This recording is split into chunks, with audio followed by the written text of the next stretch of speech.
First, we're going to go ahead and remove all 6 of these head bolts. Now with a flathead screwdriver, we're going to go ahead and dig into this gasket between the head here and get that head popped loose.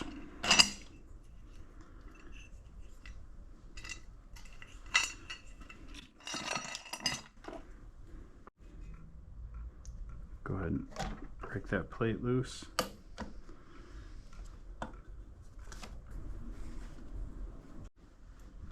Now we can go ahead and remove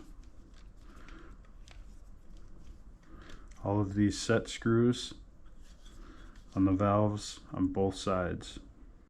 We're going to make sure that we save these 2 limiters from the outlet side, as well as all of your bolts and washers. Next step is to remove the gaskets from all sides,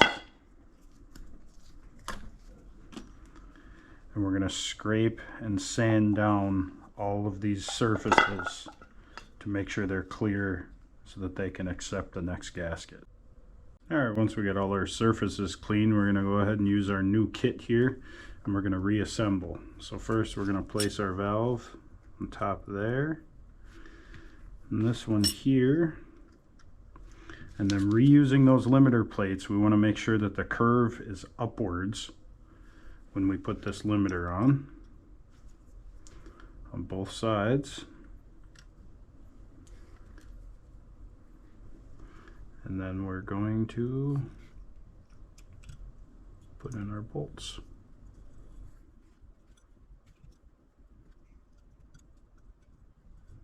As you can see, we have an upward angle on both of these valves.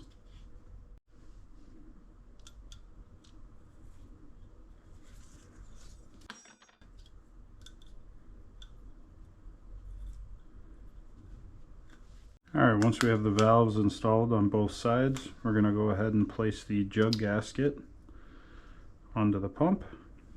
We're going to go ahead and place our plate down, making sure that these screws go into these holes. We're going to set that on there like so. And we're going to go ahead and put our plate to head gasket on. Then we're going to go ahead and put our plate on top. Then go ahead and finish assembling with all of your screws. Sorry, bolts.